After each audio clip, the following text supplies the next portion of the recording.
The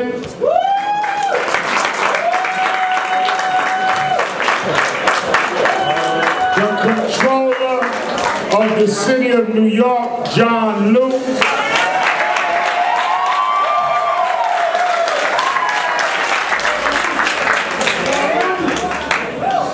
The public advocate for the city of New York, Bill de Blasio.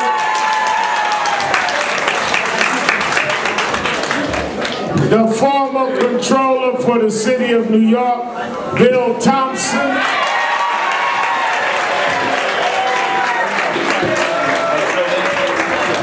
And the former New York City Councilman representing Bayside, Sal Albanese.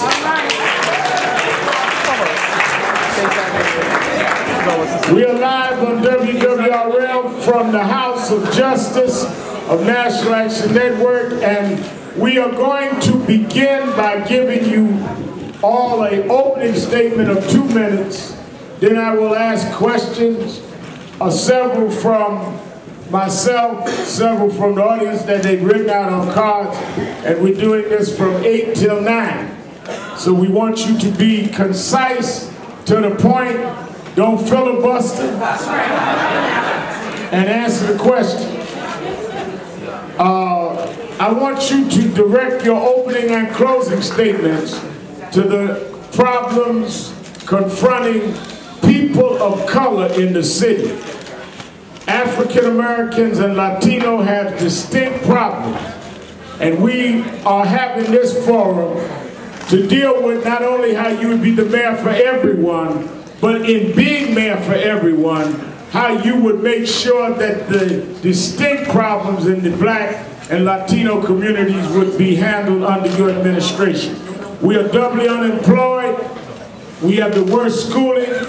We have the worst business investments from Wall Street in terms of the redlining, as well as the having lack of access to capital. Under your administration, this is what we want to talk about tonight.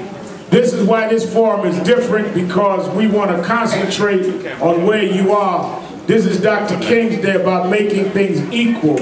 And in order to be equal, we're going to have to do a lot of repairing of some inequality that has been allowed to go on too long in this city. That's right. Let us start with you, Controller Lou, 2 minutes, then Speaker Quinn, 2 minutes, then Mr. de Blasio, 2 minutes, then Mr. Thompson, 2 minutes, and Mr. Albanese, 2 minutes. John Liu, City Controller.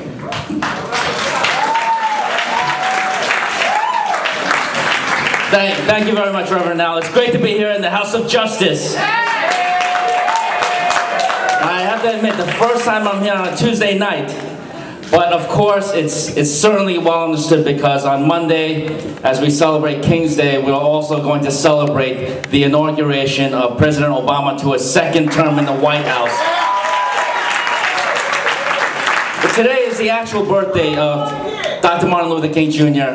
And I think in his memory, we've got a lot of work to do. We've got work to do to bring about some harmony and justice in this city that has long been absent. We've got work to do to uplift the working poor and expand the middle class by finally raising the minimum wage.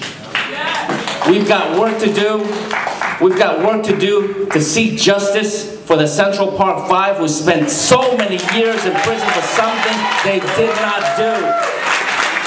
We've got work to do to abolish, not fix, abolish the practice of stop-and-frisk that stops so many innocent people for no good reason on the streets of our city. We've got work to do to bring justice to Frank and Connie, who lost their son, Ramarley Graham, to gunfire at the hands of police. There's a lot that we have to do. In 2013, let this be the year of change. Everybody in this room has the opportunity to help bring about that change, and I am so excited to be part of this important discussion, one of many that will take place in the coming weeks and months for the future of the greatest city in the world, and we will all do that in memory of Dr. Martin Luther King. Thank you so much. God bless. Thank you very much, Reverend.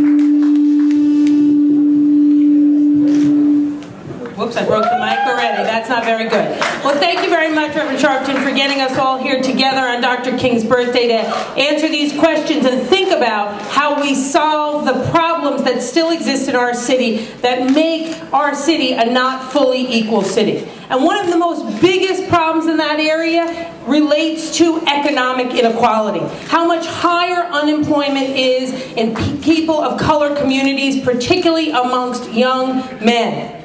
It is at unacceptably high levels before the recession. So when you hear that we've gained back the jobs that we lost in the recession, it is not a particularly relevant fact in many communities in this city. We have great power as the city of New York to change the economy for everyday New Yorkers. We did that just last week when, under the council's leadership, Mayor Bloomberg signed into law a program that will now change the entire minority and women-owned business program.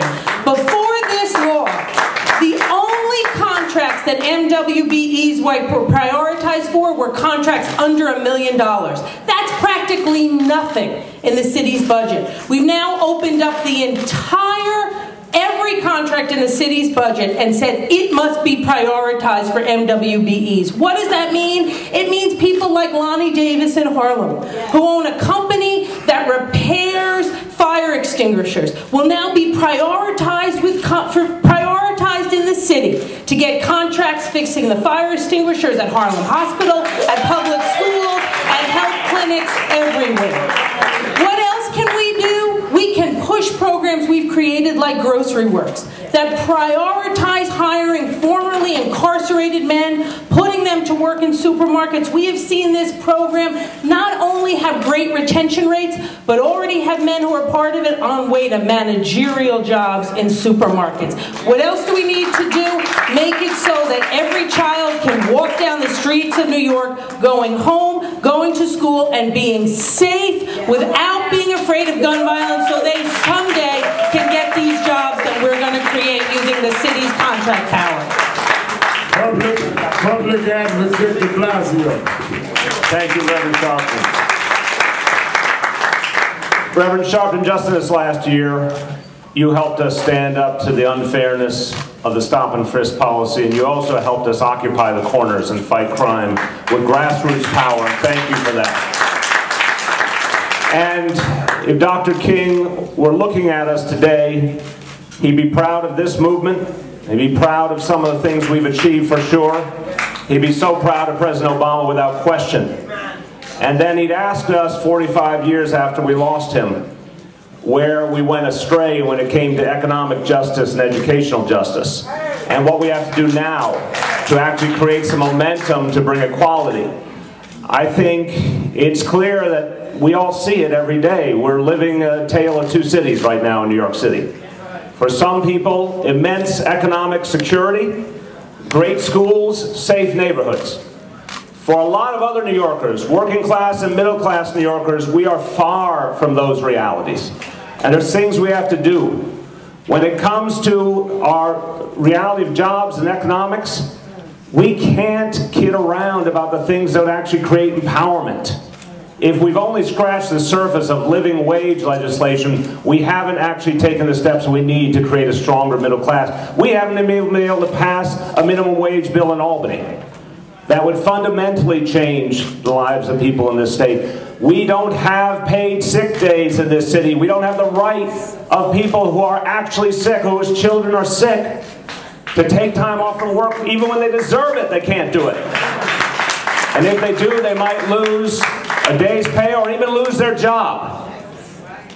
Now, my friends, that is very, very far from the ideal of a just society that Reverend King believed in. We remember before we lost him, he was focusing on the Poor People's Campaign. He was focusing on economic justice. And when we don't have those basic rights in our city, which is supposed to be a progressive exemplar to the nation, we have work to do, and it's work we can achieve. When it comes to education, and I'm a public school parent, I care deeply about our school system. When it comes to education, we won't get it right unless we do early childhood education right, unless we get to the day where every child that needs full-day pre-K can have it. Not some, every child. I have proposed a plan that would allow us to have a seat for every child who needs pre-K, to have after school for every middle school student who needs it, so they can go on the right path. And my wife Charlene and I, like so many parents in this room, we know those middle school years, 13, 14, 15, are when kids might go on the right path to the wrong path. Let's keep them in school after school and give them enrichment and education and strength. And I've asked that those who are doing the best, those who have earned the most, help us by giving some more to make it possible. Those who earn $500,000 or more, I have proposed, should give us the resources so we can create that kind of education system that can actually move us forward. And finally, until we reform stop and frisk, until we stop treating young men of color as suspects even though they are law-abiding, we can't show them that there's a pathway to being strong and full citizens of this society, and that's a change we need right now. Thank you. Former Controller Bill Thompson. Good evening, everybody. It is great to be back in the House of Justice again. The only thing I'm missing is a no justice, no peace. Look, I have lived in this city all my life.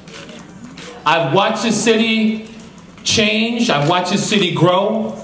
I've watched things improve. But I've watched so many things stay the same. Stay the same. I've watched an education system that I'm a product of. Reverend Sharpton's a product of that public education system that now fails too many of our children. It leaves them into second-class citizenry in this town. If you don't have an education, if you don't have the ability when you leave high school to either go to the world of work or to go out and go to college, you're lost. And we're seeing young person after young person lost. No future, no hope out in our streets. They're either going to stay there or wind up in jail. We need an educator at the top of that system for a change. Not a business person, an educator to lead our system and focus on comprehension and critical thinking, not just standardized tests. And let's bring things back to the school system, like art and music education, that adds so much to our young people.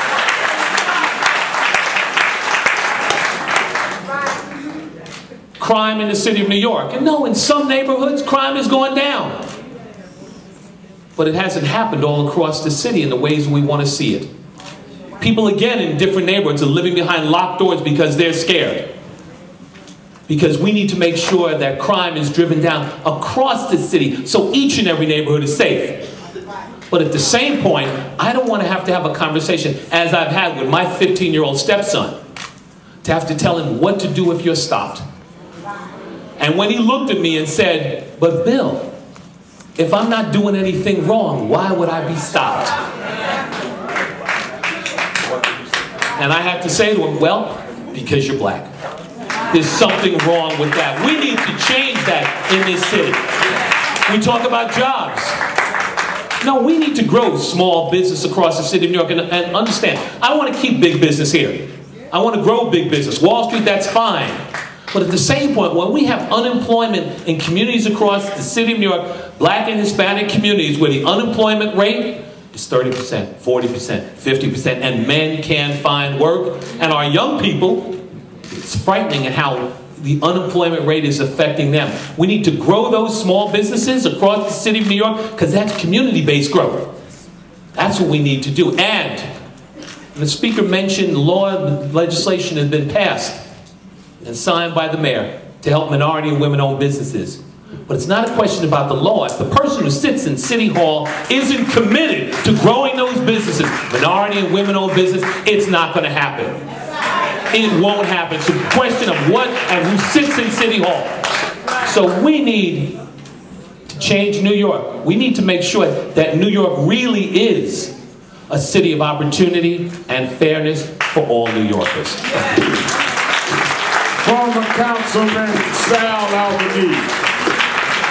Thank you, Reverend Sharpton, and thank you for inviting me. It's great to be here. I ran against Reverend Sharpton in 1997, and it was a great race. It was we discussed. I got more votes.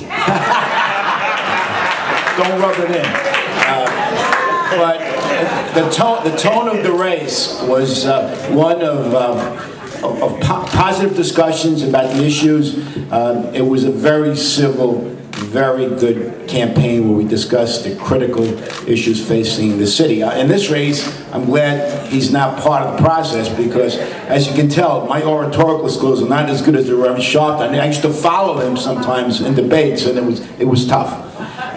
But just to give you a quick background, I grew up in Brooklyn. I came here as an immigrant at the age of 8. My mother was a garment worker. She supported us on a garment worker's salary. It was the public schools and the City University of New York that elevated my family to the middle class.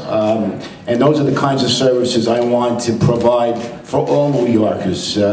Maintain those ladders of opportunity for people. I am a big fan of Dr. Martin Luther King, and I admired his emphasis on economic justice. I'm also proud to say that he was the inspiration when I passed a living wage bill in New York City in 1990, which impacted 70,000 workers and put $3 billion in their pockets, and most of those workers were people of color.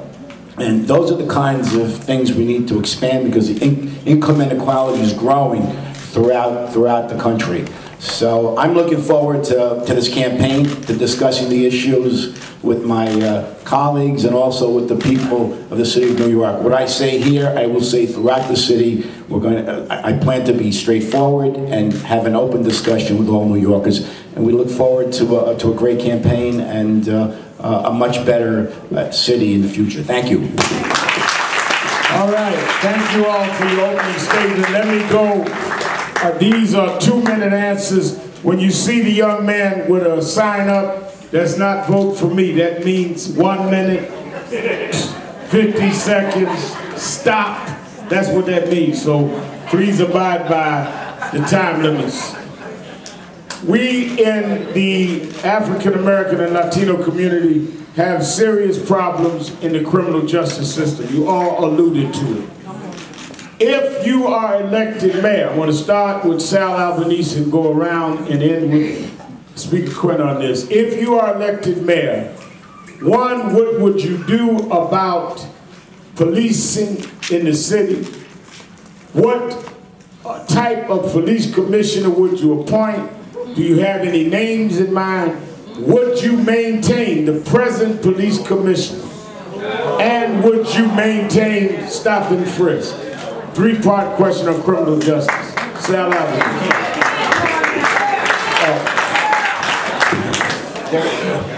There's a compelling case to be made for Commissioner Kelly. He's one of the premier police commissioners in the country. However, I am not about to make any decisions about police commissioner.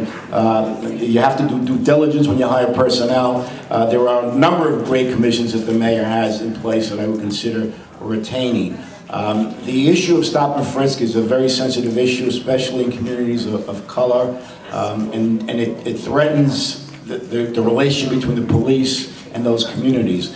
My position on it is that it is a legal tool that the police have under the Constitution, and it is a valuable tool in deterring gun violence. However, I would focus heavily on training police officers on the proper approach to stop, question, and frisk, and then continue that effort when they're out of the academy, because it's such a sensitive issue. You want to make sure that it's handled appropriately, and there's in-service courses as they move through the department over the years. So I would retain it, but with much better training, and with also in-service training to make sure that the officers understand the appropriate approach to stop, question, and frisk.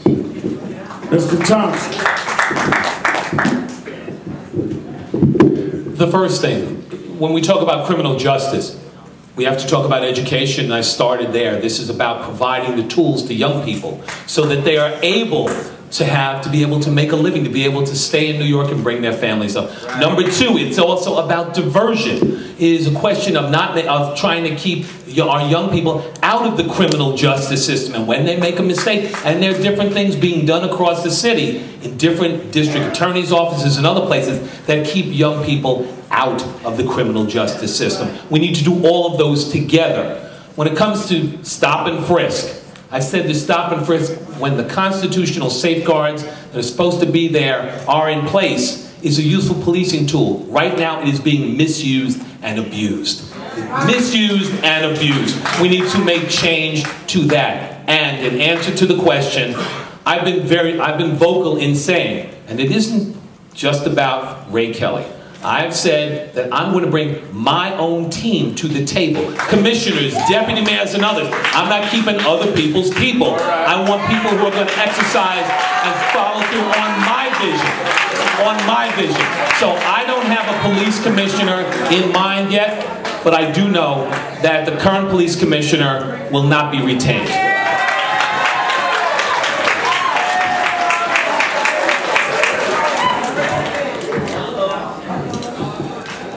About our young people, Bill Thompson's right. It begins with giving them positive alternatives. Again, that's why I'm saying we need to have a tax on the wealthiest New Yorkers to provide after school for every middle school child who needs it. In addition to early childhood education, that's serious. That's one of the most foundational things we can do to address public safety issues, and particularly for those middle school kids, to show them that education will work for them and keep them away from the negative influences that surround them. That means we'd be serious. As it comes to policing strategies, look, we've got just over 34,000 cops. We can't go below that level. We have to make sure this is the line in the sand. Our police force needs to be at least this large, and as our budget gets stronger, make it larger still. We need to use focused deterrence or gang intervention strategies that work with neighborhood leaders and residents to go at the gang problem and amplify the example that Reverend Sharpton started with the Occupy the Corners movement. We need all those approaches combined with a fundamental reform in the stop and frisk program. It needs to be downsized and right-sized and been brought back down to earth. I've said precinct commanders should use the ComStat system to figure out the right amount of stop and frisk. It is a valid policing tool, but not the way it's being used and overused now. And if we're not careful, the court system will start to have to make policy for the NYPD. That's why I believe we need to take that kind of step to reform stop and frisk, and we also need an inspector general for the New York City Police Department as an oversight mechanism to make sure our policies are right and we control our own destiny, not courts stepping in to control our destiny. As for leadership of the police department, I'd say this: I don't want to talk about specific names either this early on in this process. But I do know it's time for change at the NYPD. We're not going to be able to bring in an inspector general to reform stop and frisk, to make the Civilian Complaint Review Board what it should have been long ago, and reassert the policies of community policing unless we change leadership. And the time will come to talk about the individual names later. Thank you. All right. John Blue, City Controller. Thank you very much. The police issues are among the most critical issues that we have to address in this city of New York. And when you talk about the leadership, I do believe that there needs to be a change in leadership. A change in leadership, not just at the commissioner level, but if you look at all the chiefs in the NYPD, we need to make a lot of changes because we've got to make sure to eradicate the glass ceiling that still exists at the NYPD. And when it comes time to choose an individual to be commissioner, to be the leader of New York's finest, I think that 12 years or even 20 years is a long time for anybody to be in any position. There are a lot of talented people in the city who are part of the NYPD now, or even people across the country who used to be part of the NYPD, who are capable, ready, willing, and able to lead America's best police force. In fact, I see a police chief in here right now. Someone who I happen to think very highly of. Not going to drop any names. But I think we have a lot of talent, homegrown talent, that can lead the NYPD. And there will be a change if I have anything to do with it. And something else that we absolutely have to change. Not just change, but just do away with. When 700,000 people in the city of New York are stopped, almost all of whom have done nothing wrong. There's something that is unacceptable about that. You don't expect to read that. You expect to read that about some third world country, dictatorship, not about the city of New York. And when almost all of those people are black and brown people, people of color, then you know it's racial profiling. And there's no place in New York City for racial profiling. Stop and frisk doesn't work. It created a rift between the community and the police. It's making everybody less safe. It's got to go. It's taking resources from the city of New York. We've got better strategies to keep people safe in our communities. Focused deterrence. Getting in touch and being partners with the community leaders who know where the bad apples are. Go after the bad apples. Don't assume everybody is bad. Thank you very much.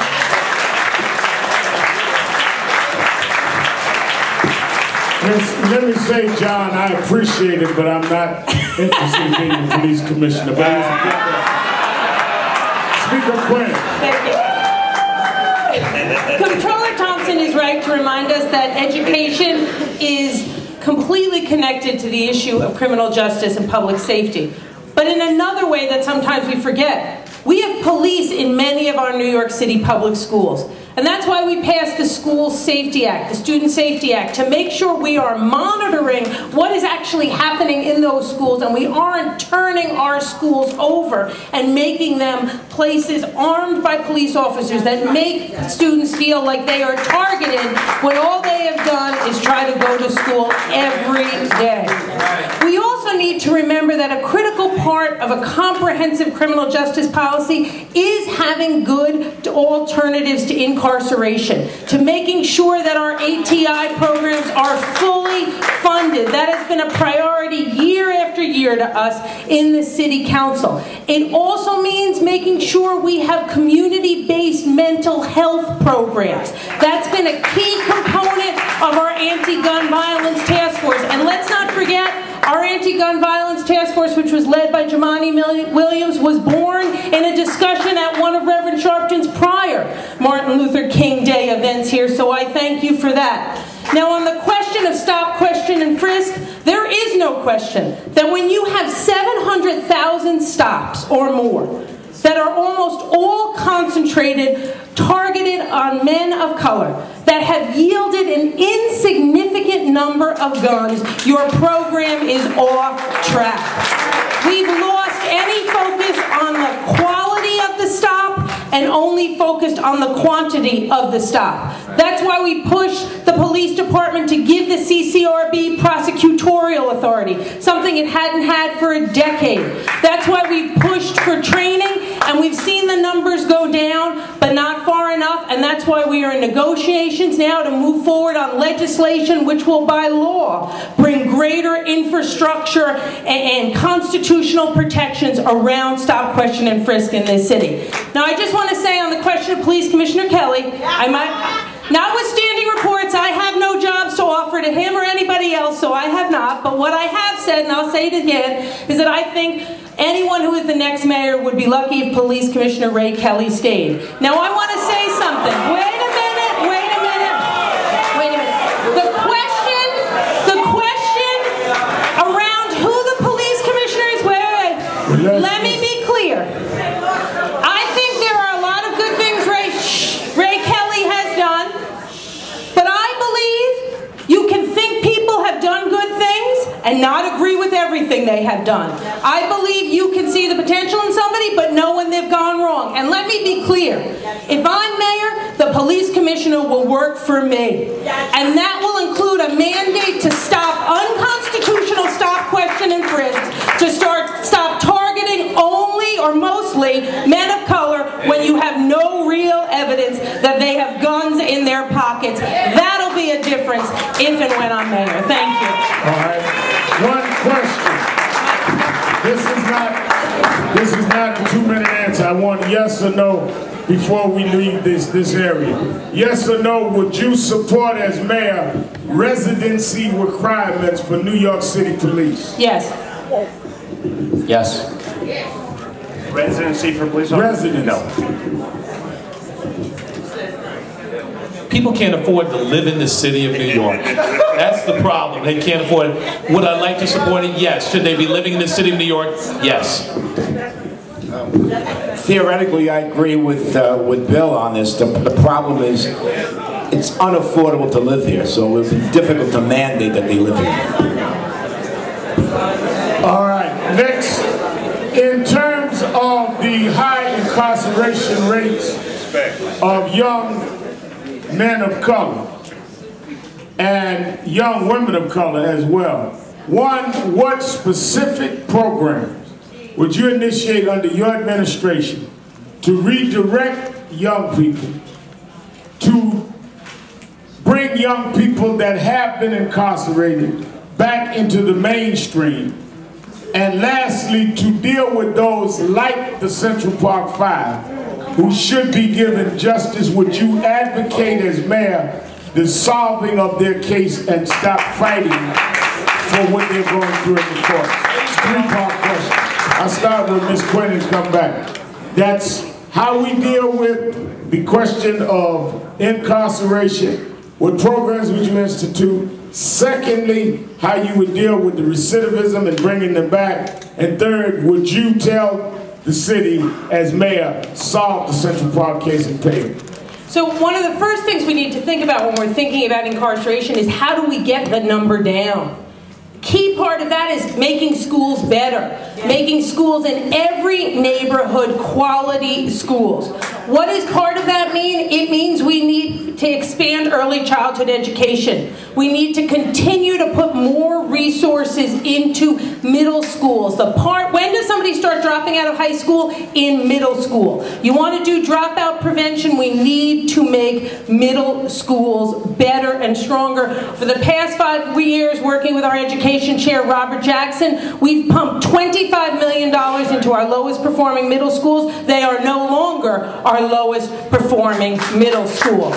What does that also mean? It means for people who do end up incarcerated, we need to have more educational options for them while they are incarcerated. So when they get out of prison, they come out with a GED. They come out with an option of being able to go to a city's Workforce One Center and apply for a job. We also need to have better programs focusing on alternatives to detention for juveniles and better mental health programs to help get to the root of what the issue may have been that led that child to make the wrong choice that evening. We also need to look at the issue of legal aid, and that the truth is they have become dramatically underfunded by the city and state. And a lot of young people who end up incarcerated just shouldn't be incarcerated, didn't do anything that merited them getting sent to jail. That is about part getting them more lawyers to do a better be able to do a better job of representing them and fighting for them. Now, we also need to have programs that help people when they're getting out of prison go to work. And I mentioned before, but I want to mention it again, a great program we put in place in the council called Grocery Works, where people, when they get out of prison, go through training programs, get placed in jobs, and get consistent follow-up to help them stay in those jobs. We need to recognize you can't just dump people off at the 59th Street Bridge and give them a Metro card and think you've given them a path back to being a productive citizen. It didn't work, it doesn't work. You need comprehensive programming, and we should settle that case and settle it quickly as it relates to the Central Park Five. Thank you. Obviously, alternative to incarceration programs should be expanded and funded. I certainly supported that when I was in the city council. We do have to give more educational opportunities to those who are incarcerated. And there are lots of people who are in prison who want to learn and who want to be prepared when they get out. I've been privileged to see firsthand some of the programs and the graduation ceremonies on Rikers Island, at Sing Sing, and see that when these inmates get out with degrees in hand, they do something about it, and that the recidivism rate is much, much lower. As far as the Central Park 5 case comes, you know, it was a horrific attack on a woman in Central Park, no question about it. But possibly the intense pressure to bring somebody to catch somebody, you know, these 5 young men were brought in. They were kept under duress for hours upon hours. They were excoriated by the media with racially charged terms, calling them wild animals, that they were wilding, that they were like a wolf pack. You know, imagine the pain that their parents had to go through, hearing their own beloved son being characterized as such. And then they get sent to prison, spend a collective more than 30 years in jail. And then finally, somebody confesses and is a credible confession, and they are let out. And it's been more than 10 years. It's been more than 10 years that they've been seeking some kind of justice. I've called for the sides to sit down, to come to a settlement once and for all. Because a mistake was made. However the mistake was made, the bottom line is the mistake was made. These young men paid a dear price with so many years of their most productive life, years. And there has to be a settlement. So I have offered all the resources of the Comptroller's Office, all my legal experts who are well-versed in the settlement process. I've offered my conference room. They can be there 24/7 until they reach a settlement. And unfortunately, the Law Department and Corp Counsel, they don't seem to be interested. Well, we're going to keep the pressure on them to come to a settlement in this case, because it is high time. More than 10 years later, justice must be done. Thank you.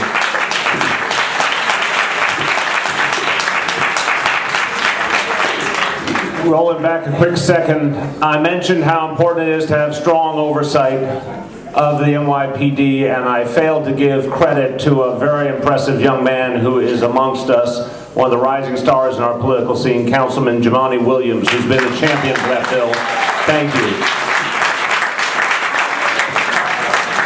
And on the point about how central it is to educate our young people if we want to help them not end up in prison to begin with, I appreciate Speaker Quinn's comments on early childhood education, but let's be clear, you can't fix early childhood education if you just depend on the resources we have today. We need a tax on upper income New Yorkers to have the resources to actually provide universal pre-K and after school for all middle school kids who need it, or we can't reach far enough to reach the young people in need. That's just the reality.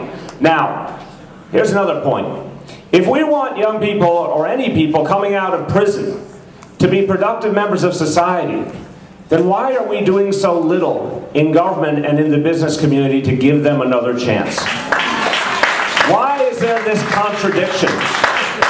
I've been in government a long time. I have never heard of a central effort by a mayor telling every city agency and every business, look to give a young man or woman coming out of prison the chance to get their life together, to provide for their family, to get on the right path. I've never heard that in any meaningful way in this city, and it's time for that. That is an example where leadership would inform everyone up and down the line that we will not continue to propagate the prison industrial complex, as it's been called.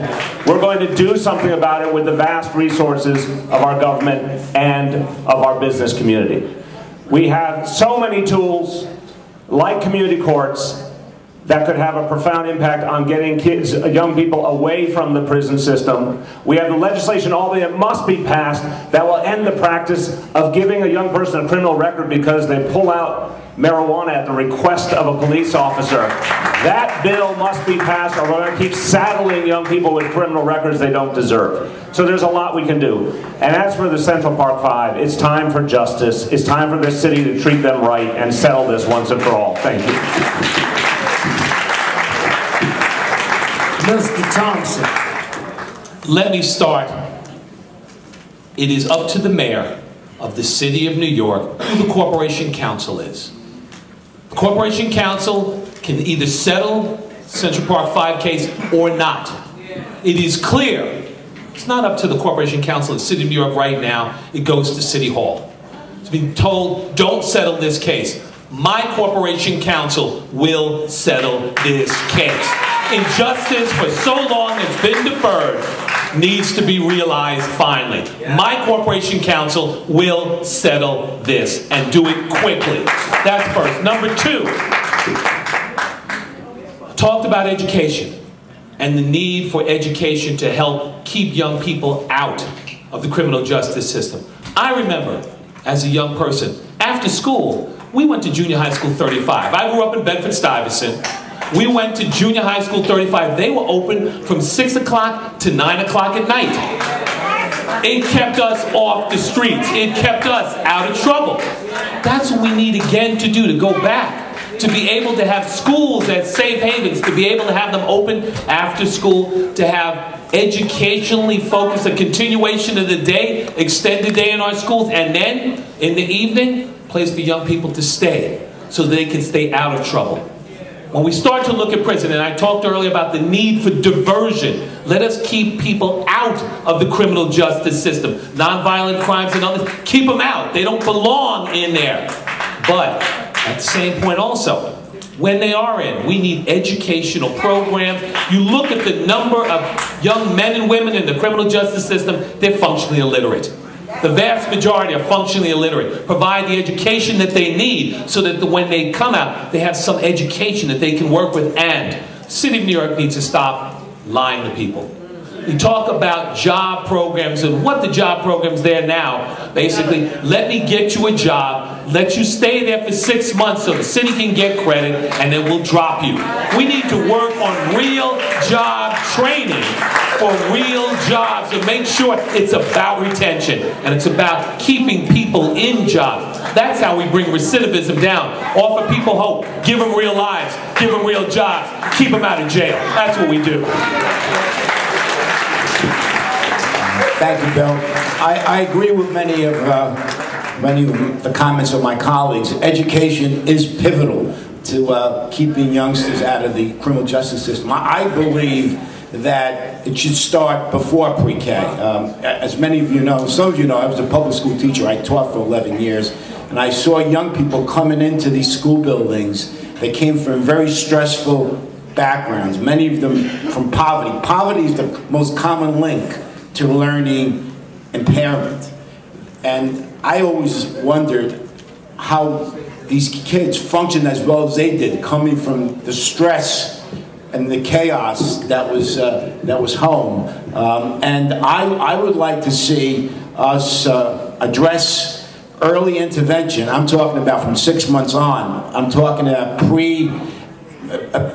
wellness clinics where people work with usually single mothers on nurturing young people. The first 3 years are pivotal. Sometimes when young people come into the pre-kindergarten program or the kindergarten program, they are suffering from severe stress issues which impairs the ability to learn. You're trying to teach them the alphabet and they can't focus because of the stress level, which, by the way, has been corroborated by psychologists and neurologists. There's a great book out called How Children Succeed by Paul Tough, which lays this all out. So we have to intervene very early on in the process, and there are solutions to these issues. The other, of course, educational opportunities for young people are pivotal, especially people that are incarcerated. We have to fund those. Alternatives to incarceration have to be funded as well. And one of my colleagues pointed a pivotal issue, which is our drug laws. A lot of these young people are being criminalized for low-level marijuana arrests, for low-level marijuana possession. We have to examine our drug laws in general and see if we can address it. There is a bill in the legislature to decriminalize small amounts of marijuana. That's a very good idea. We have to look beyond that because in many communities where there are no jobs, there is no manufacturing going on. In the 50s, by the way, the level of unemployment in the black community amongst young people was virtually nil because there were jobs, there was manufacturing. That's not happening these days. Therefore, a lot of young people turn to selling drugs as part of survival, and that's not a healthy thing. So we have to examine all of our drug laws. And finally, the case of the Central Park Five should be settled as quickly as possible. Starting with Mr. Liu coming around, we have 17 minutes to go. Business in New York, blacks and Latinos do not own any major real estate, commercial. They are not given major city contracts. They do not handle anywhere near a significant part of pension fund investments, even though in many cases they're the workers in the unions. What would you do as mayor to break up the business, a lack of diversity, and the business lack of trade with people of color in our community? We tell our kids to go to school and learn. They open up a business, they can't get a contract, they can't trade.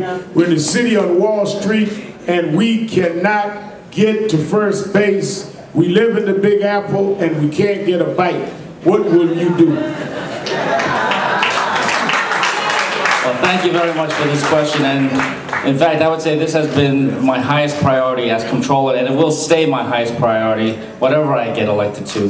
This is a central issue for the city of New York. We've got to level the playing field in the city of New York, and it's not level right now. When my report card of city agencies shows that barely 3% of the city's contracts are going to minority entrepreneurs, that is woefully inadequate, and it shows the systemic bias that still exists with the way the city does contracts and puts business in the hands of the private sector. We've got to change all of that, and as you know, this is something that I've already done as city controller. One of the things that I've done is open up the bond sale process. The city sells a lot of bonds, billions of dollars at a time. It used to be cyclical. It used to be a rotation among all the big business, all the big investment banks. Now that's great if you're one of the big investment banks, but it's not if you're not among that rotation. I had a competitive sale. We invited new companies to put their proposals, and we evaluated many more companies than are usually part of the rotation. And in one of the deals, a very little known company came up and they won the top evaluation and had a chance to sell $1 billion worth of city bonds, thereby making a lot of money and hiring more people. And that firm turned out to be an African-American finance firm. And it opened the doors of progress. It got our taxpayers a better deal because they were working hard at it. And ultimately, a year later, by the way, when I was being honored by Reverend Jesse Jackson as a trailblazer, that owner of that company told me that because of that bond sale that they won from the city of New York, because we went outside the regular process, they were able to hire 75 new people in the city of New York, creating jobs, getting a better deal for our taxpayers, and also opening the doors of opportunity to everybody in the city. A level playing field is what we absolutely need in the city of New York. Thank you. Mr. de Blasio. Reverend, I'm so glad you raised this crucial issue that doesn't get talked enough about in this city, which is our pension funds. Listen to this number, $115 billion. That is how much New York City invests every year on behalf of our retirees. And I have to tell you, it's not a pretty picture, because we are not investing in our city to create jobs, to create affordable housing. Only about 1% of those investments end up here in the 5 boroughs, helping people in need right now, creating jobs right now. But we also don't give opportunities to invest to firms that look like the population of New York City. That's the reality. It is precious few opportunities at this moment. And we can't keep doing that. We can't keep saying we want a more just society, that we want an economy that works for everyone, and then slamming the door shut when people seek opportunity for the first time. The game is rigged in favor of the same financial forces that have always dominated. That's the reality. And we've seen a lot in these last 5 years. Didn't just take Occupy Wall Street, lots of other things woke us up. But we can't keep business as usual going with our pension funds, or we're cutting off opportunity to people of color and women-owned businesses in this city right now. And the same with our small business policies. This administration, you know, Mayor Bloomberg likes to talk about being a businessman mayor. But ask small business owners in this city, particularly minority and women-owned business owners, if they feel they have a friend in City Hall, and they will tell you no. Because small business has suffered more fines and penalties and unfair regulations just in the last few years than ever before, in the middle of the worst economic crisis since the Great Depression. So it's not going to allow opportunity for people in communities in all 5 boroughs, for people of every background, if small businesses can't possibly get ahead because the city government stands in their way. Finally, the state of New York. The state of New York, which has, by definition, a lower percentage of people of color in its total population than the city of New York, has a much higher goal it has committed to for contracting with minority and women-owned businesses. The state of New York believes 20% is a minimum goal for government contracting with minority and women-owned businesses. And that's a goal the city of New York must adopt as well, and right away. 20%. You're saying 20%, Will? Do I hear 25? Do I hear 30? 30 over here? Hold on. We're about to hit the auction in a second. Look, this is, we're talking about minority and women-owned businesses and the growth of that. That has been one of the focal points of my life. Let me start first. Right now, I work in the country's largest minority and women-owned firm. The CEO of our company is a black woman, and I'm talking about in municipal finance. CEO of our company is a black woman. The chairperson of our company is a black man. The vice chairperson of our company is a white woman. We're the #1 firm in the country, and we can compete with anybody if we're given the opportunity. If we're given the opportunity. I've spent my life in focus on growing minority and women-owned businesses. Comptroller of the City of New York, and I applaud John for the work that he's done. I was there when, and I can tell you, because when I got there as Comptroller of the City of New York in January of 2002, the numbers, and we took stock of where we were at, who manages money for the City of New York, it was 1%. We're managed by minority and women-owned firms. When I left, the number was 7%, $7 billion. Not easy to move money, but we did it. I'm not the sole trustee.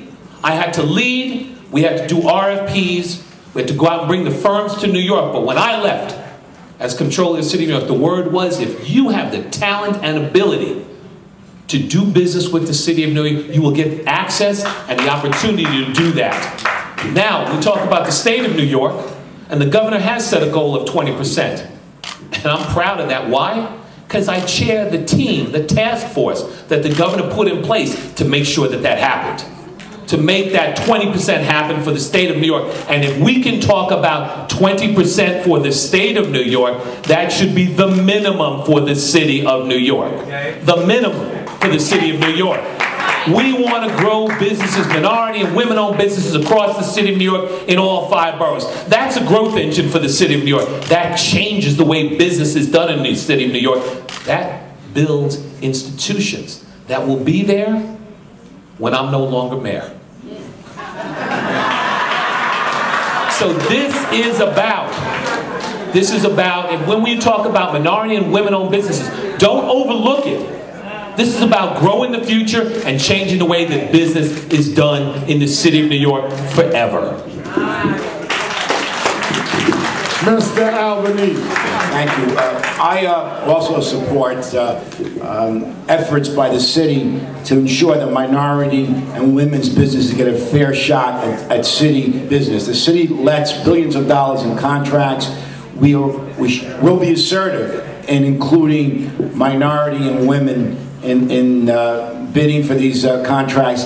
They'll get some favorable treatment, obviously, because it's the right thing to do, to diversify the people who are in business in this city. It's just not right that we don't have enough of those entities as part of the city budget and city business opportunities. As far as the pension funds are concerned, we have $115 billion of the city pension system that can be used to invest in projects within the city. Obviously, trustees have a fiduciary responsibility. They can't help the skelter say we're going to invest.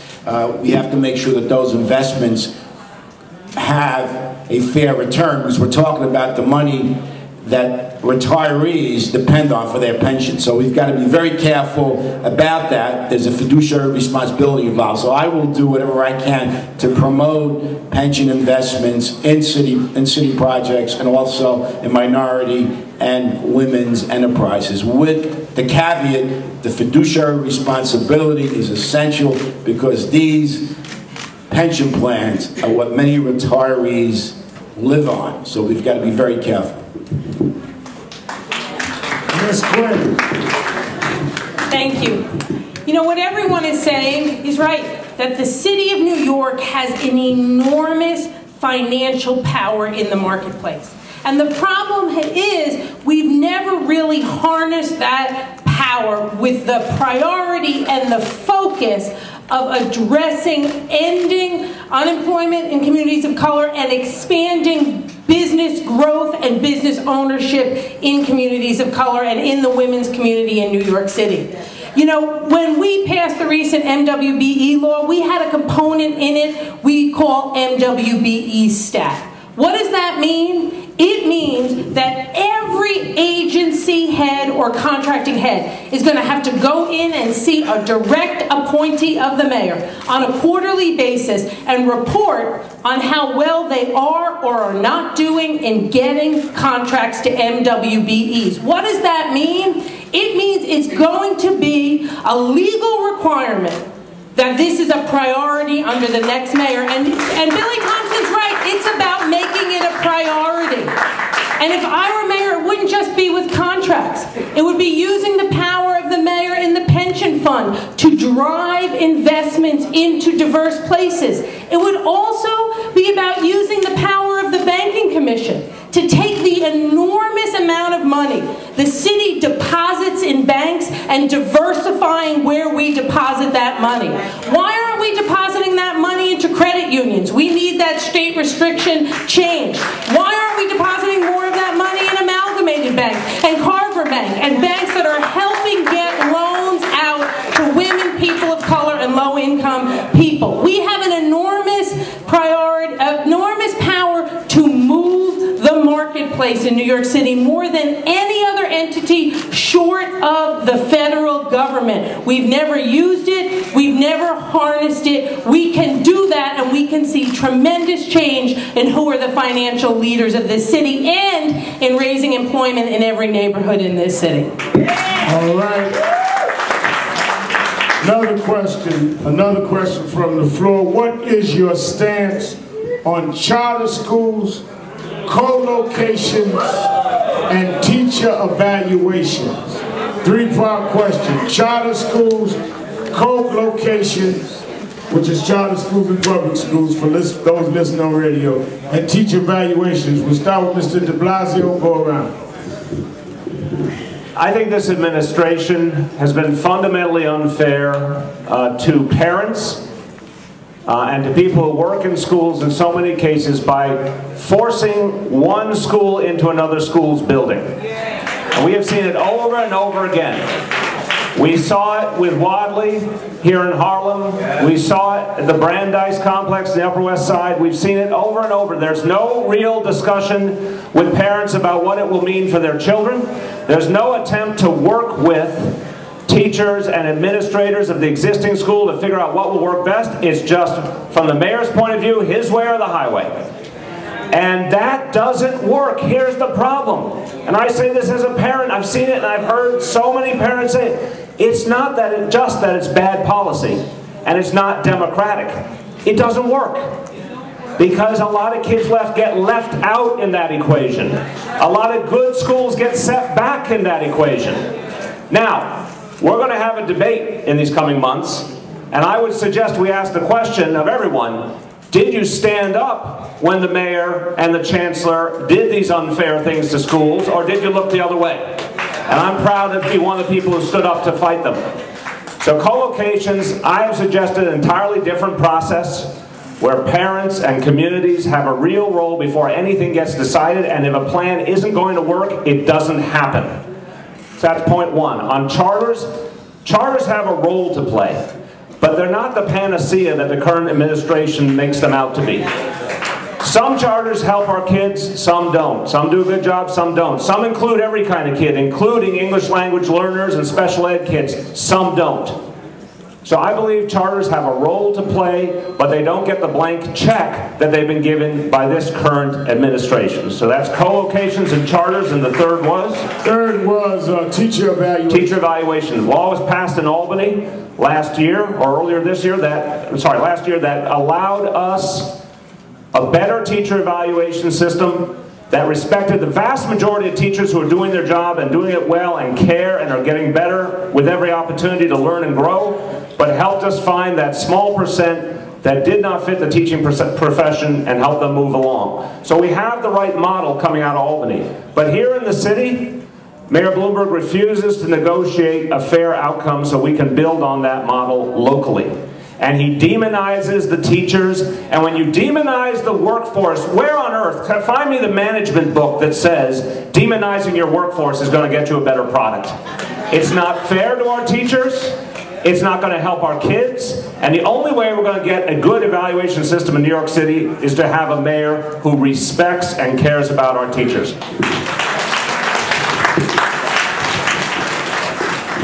First, with charter schools. I support charter schools. However, charter schools are being touted as salvation for public education. We probably have, and to be honest about it, the argument these days, it's a distraction. There are probably 40,000, 45,000 children in charter schools. There are more than 1 million children in the other public schools. More than 1 million children, yet we have this conversation, and when they talk about success in education, City Hall points, look at the charter schools, look at the charter schools, look at the charter schools, but don't look at the other million children. There's something wrong with that to begin with. When it comes to co-location, we can't continue to have school closings across the city of New York and school closings as a policy. Right. It's not an educational policy. Right. But yet and all, they use school closings to be able to say, see, school failed, and now we're going to open a charter school in part of that school. There's something wrong with that. At a certain point, I don't believe that that's a valid policy. Right. We need to make sure that we work to make sure that schools do not close, that schools succeed, that we give them the supports and their models. I'm the former president of the New York City Board of Education. I had the chance to work with some very good chancellors, good educators. Rudy Crew believed in keeping schools open. There was something we had called the Chancellor's District. We put resources in and kept schools open and helped turn those schools around. Current administration has thrown that model away because they want to be able to close schools. And in turn put charters in some of those schools. When it comes to co-location, you can't have a tale of two cities within a school. You walk in some schools, and the charter site is bright and airy and painted, and they have technology. And the children in the public part of the school feel as if they are second-class citizens. They feel it's dingy, it's dark, they don't have the same access to the cafeteria and the gymnasium. That is wrong. We need to make sure that if there's a charter school in a building, that the Department of Education makes sure that there is fairness and equity in those buildings. That things are balanced, and that the children in those schools who aren't in the charter school continue to receive the message, we value you also, not just the children in the charter schools. Last question was about teacher evaluation. There is a process, there's state law that's been passed. If the mayor of the city of New York wasn't trying to show that he could beat everybody down, we would have already had resolutions and negotiations here. We have less than 48 hours to go before they hit a deadline. If we pass that deadline and lose a minimum of $250 million, it is criminal. And we all should look at City Hall and hold the mayor of the city of New York accountable for that. Teacher evaluations are important. The blueprint's there. New York City needs to get it done now. Yeah. Mr. Albany, I agree that the charter schools are a distraction. They're not a panacea. I don't have a problem with charter schools as it relates to being experiments for teaching and sort of being a laboratory. But as was pointed out, we have 1 million students in the city. And if you want to improve education, you've got to do it across the spectrum and improve public education across the city of New York. Charter schools are not the panacea. Some are good, some are bad.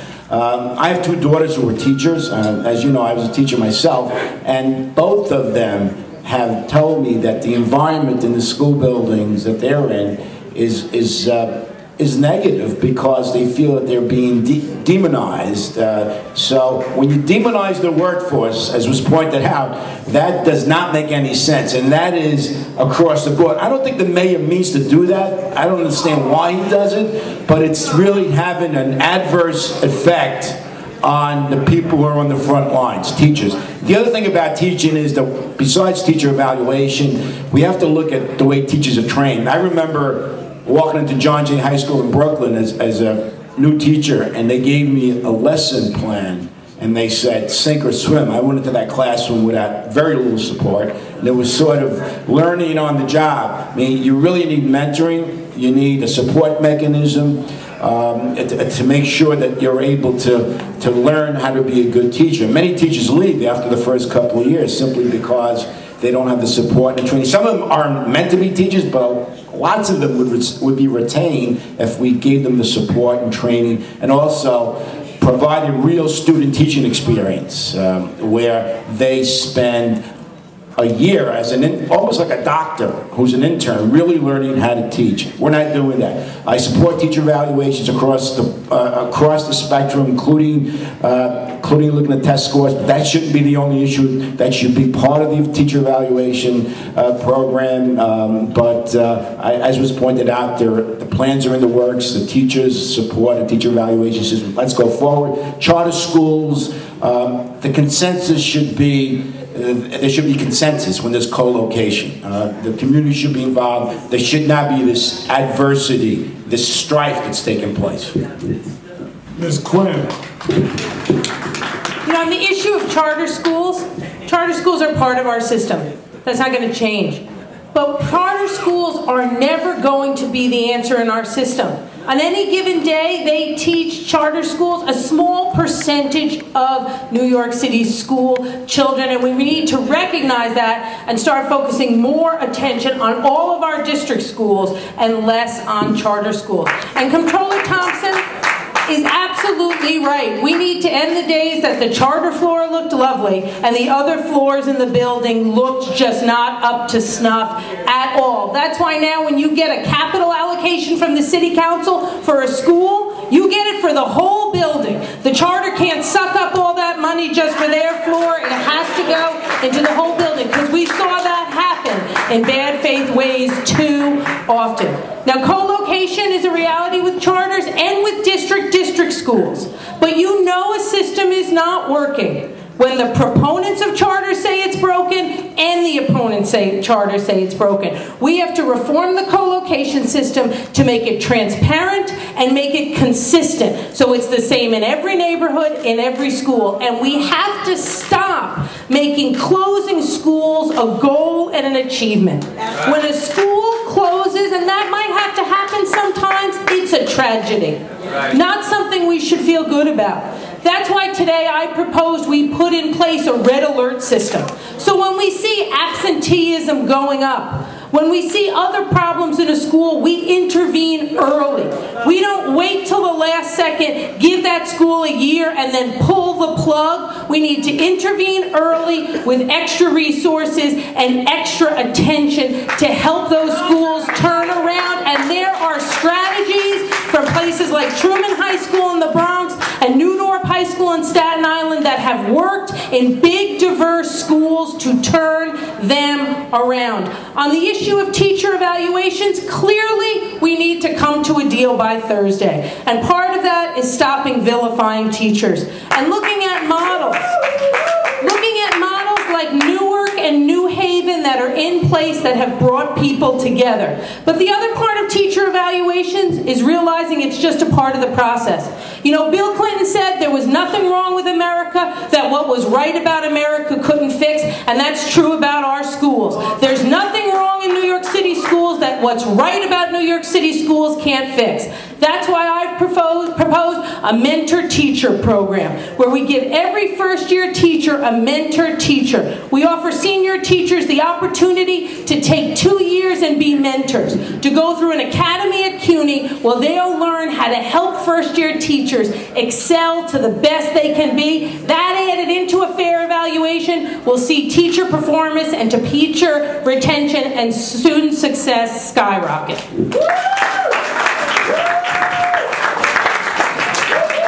Thank you. I think the issue with charter schools is that the deck is heavily stacked in their favor at the expense of the non-charter schools. The allocation of resources, the selection process itself, where too many charter schools are able to weed out the special needs kids, the English language learners, and they don't have to pay rent. They've got all the deck stacked in their favor. That's the issue here. There is not enough equality and equity across all the schools, across all the neighborhoods of this city. That's what has to change. And when the Department of Education proudly announces that they're closing 30 schools, as if that was some kind of accomplishment, that's a mentality that just has to change. All these school closures and the co-locations, they're just playing shell games with our kids and the students' lives and the teachers and the parents. It doesn't work. It splits neighborhoods as well as the schools apart. The teachers are the ones that we have to rely upon to teach the kids. I mean, how can you not rely upon the person who spends most of their day with your child in school? And when they get evaluated, they should be evaluated fairly. The teachers aren't against evaluation. They just want a fair evaluation process. The teachers don't want bad teachers amongst themselves. They want only good teachers. But when you have a city, when you have an administration that a year ago released these teacher evaluations that had margins of errors, not of 3%, not of 5%, margins of errors of 50%. And they still released it to the public and caused all sorts of grief for teachers in the schools. That is not the way you treat teachers. This administration has taken away all professionalism from teachers. The way we improve schools is we allow the teachers to be professional. We let the teachers teach. That is the way we make our schools better. And I'm proud to have grown up in the public schools myself. Kindergarten all the way through to high school. My wife the same. Our son is now in the 7th grade. He thinks he knows everything. But the reality is that our schools are still among some of the best schools in the entire country. We've got to maintain our commitment to our public schools, and we've got to do that first by trusting teachers to do their job. Thank you. All right. I know we are 11 minutes over time, but we're still on the air. As we wrap up, I want in your closing statements to include 2 things. You say whatever you want for 2 minutes, but include in your closing statements what you most disagree with the present mayor's administration about. What you think they did wrong that you will correct. And what distinguishes you from your opponents as why you would make a better mayor than the others that are sitting up here. You got 2 minutes. Let's start with Mr. Thompson and go around.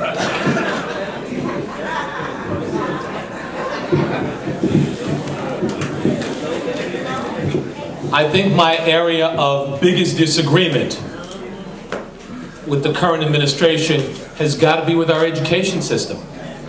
I think that the promise of mayoral control clearly has not been realized. I think that we are looking at young people right now, our high school graduates. What's the number? 70% of our high school graduates can't do college level work. What we've seen is an opportunity and really a generation of young people in so many ways who have been left behind, who should have had an opportunity but don't. The direction and how educators have been treated, the direction of a school system that saw reorganization after reorganization after reorganization.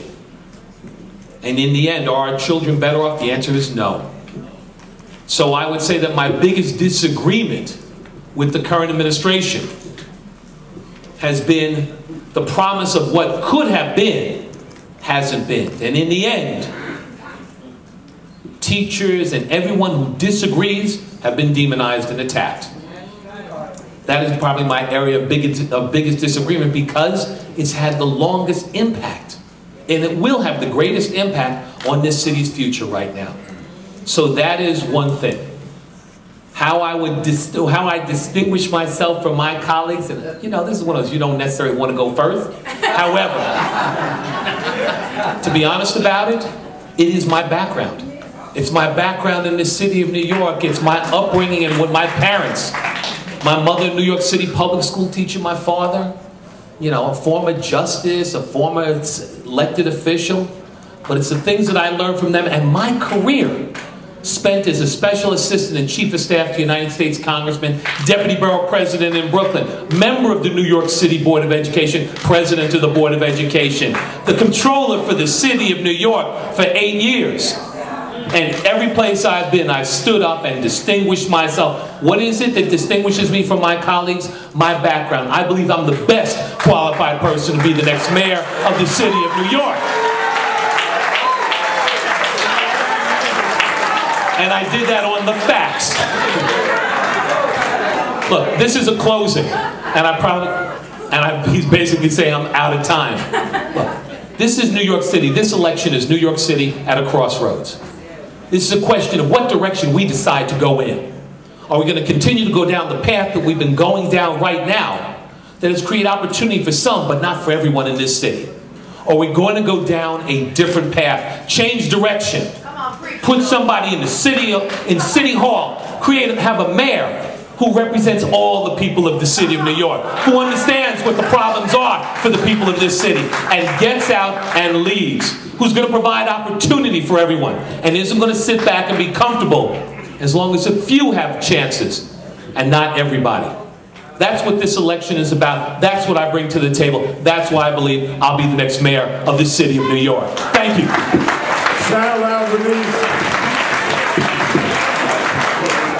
Thank you, Reverend. First of all, let me thank you for hosting this forum. Thank you, the audience and my colleagues. It's been a really great discussion. Two major differences I have with the mayor. First is the demonization of teachers, which I think is really hurting kids in the long run. And the second thing is the overturning of term limits without going to the public. That was something that was really, I thought, undemocratic, because the people should have voted for that. That's the way term limits was first passed. How do I distinguish myself from my colleagues? Some of you don't know my record, but I spent 15 years on the New York City Council, and my independence was never in question. I was one of the only members that didn't have a stipend or a lulu. I was independent for 15 years because I was elected by 400 grassroots volunteers. I didn't know anybody, anything when I got to City Hall, and I was able to maintain that independence over that period of time. It wasn't political machines, it was regular people that elected me.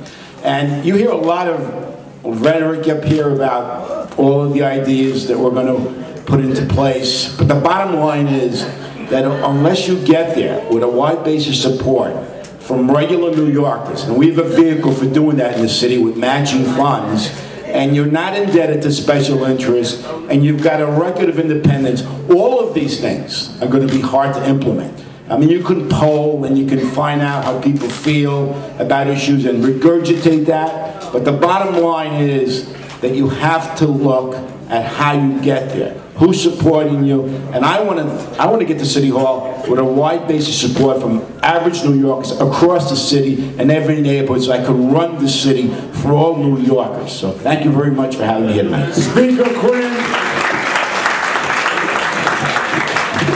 The opening statement question spoke to what would Dr. King need us to focus on to bring further equality to this city.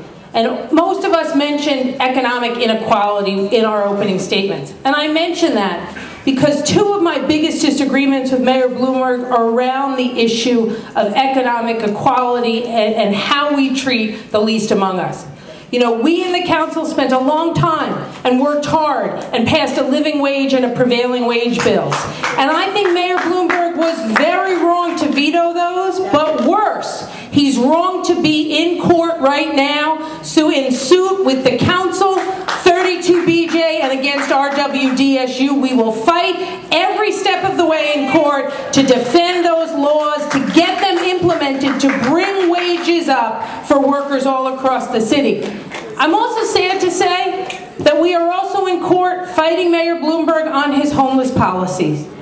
He is attempting to take some of the worst Giuliani-era homeless policies, a policy put in place that has hurt homeless families, kept them out of their legally guaranteed shelter and forced them onto the streets, and he's trying without the appropriate approval from the council to put that in place for homeless singles, a much tougher and more complicated population, and we said no. We're in court right now fighting him on that with the Legal Aid Society and the Coalition for the Homeless, and I think both of those issues speak to a vision we have in the council of making sure we do as much as we can not to leave people behind in this city. Now, I want to say, first of all, I think all the folks up here are great public servants, and I'm grateful to them for everything they've done for our city. But I think what distinguishes me is my record and my ability of bringing people together and getting things done. Whether it's passing 7 balanced, on-time budgets,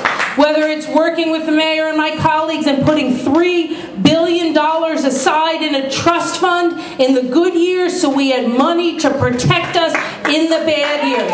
Whether it's standing up and not letting the mayor lay off 4,000 teachers and never letting the mayor close a firehouse anywhere in our city, because we saw in Sandy we need those firehouses.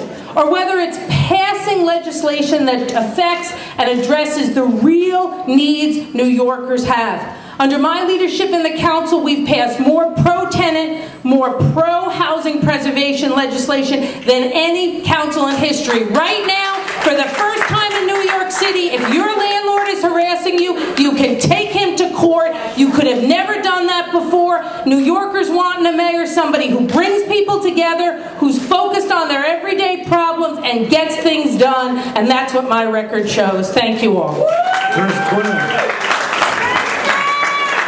John Liu. Thank you. I just have a very different view of life in the world from the current administration. If you look at City Hall the way it looks now, there isn't all that much difference when you go to City Hall and you see who works in the mayor's office. If you look at my administration, I've got several deputy controllers, my leadership team, you've got every background covered, because we search far and wide for the talent. And when the mayor excuses his lack of diversity in his top leadership team with the words that, oh, we don't look at diversity, we only look at merit.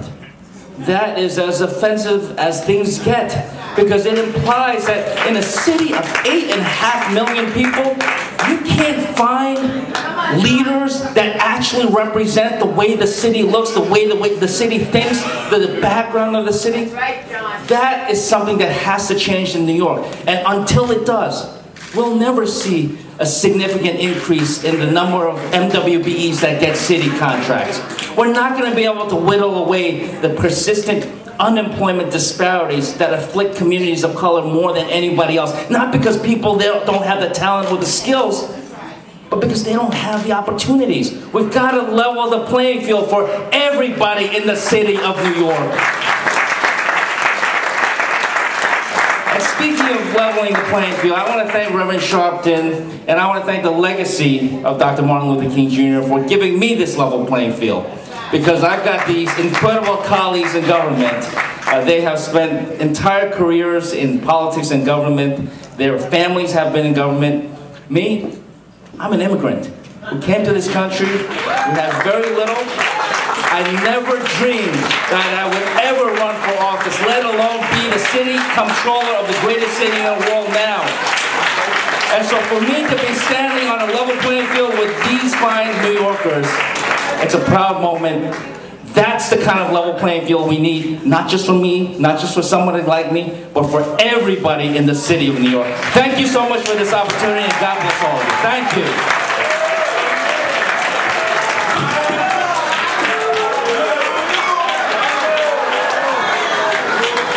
First, I want to say to Reverend Sharpton, thank you for bringing us together for a discussion, a serious discussion that does this city proud. You know, there's a lot of cynicism about the public process, but I have to tell you, this is a serious debate on real issues, and Reverend Sharpton, you made it happen. Thank you.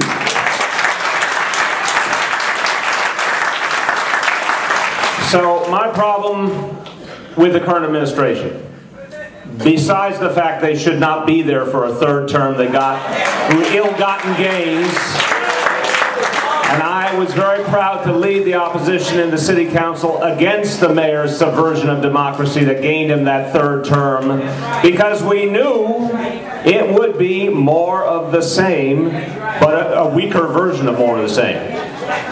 And the mayor, you'll remember, in 2008 said, look at this tough economy. You need to keep me to handle this tough economy. Well, here we are, 2013. As I said at the beginning, look around you and you see too often the tale of two cities. In some parts of this city, particularly on this island of Manhattan, there are places where people are doing great and the restaurants are full and life is good.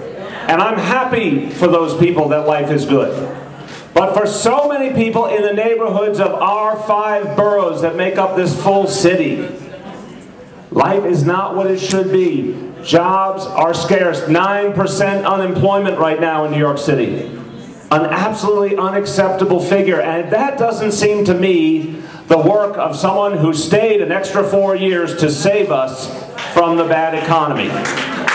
So the answer to the question is, we don't have a city government that treats all 5 boroughs equally, that thinks about the neighborhood level, that cares about focusing on small business and protecting small business, that honors parents. Because if you honor parents in our public schools, you want to hear their voices. And does anyone have the illusion their voices are being heard right now at City Hall or at the Tweed Building? So you can't have a government that works for all the people. You can't have a government that helps us all rise together if you don't care about all our neighborhoods, all 5 boroughs, and the parents, the small business owners, the people who make everyday life in this city work. And finally, you can't do it if you're going to have a running attack on the labor movement that represents working people. And this mayor has engaged in the kind of softer, kinder version of union busting from the very beginning of his administration. And so in the end, we need an economy that works for all of us. We need a mayor who will get us there. And I'll tell you this, I have stood up to Mayor Bloomberg every time he ignored the needs of working people, he ignored the parents, he co-located those schools without talking to the parents. All of these things we've talked about tonight, I have never hesitated to take him on. I don't care how many billions he has. And that's the kind of leadership you want, someone who will stand up for you against any power that will stand against the people of the city of New York. Thank you. Give a hand now, candidates Christine Quinn, John Liu, Bill de Blasio, Bill Thompson, Sal Albanese. Give them all a big hand. Let me say, as we get ready to go up the air, we're going to hear the Bronx Borough President is here. I'm talking about Deshaun Williams. I'm not talking about Ruben. Come on up, Ruben Diaz. Deshaun is out, Borough President of the National Action Network. Letitia James, Public Advocate. Borough President of Manhattan, Robert Jackson. All of you come up. Our candidates can file out. Michael Hardy will bring them up. Thank you all. We're going to listen to them and end.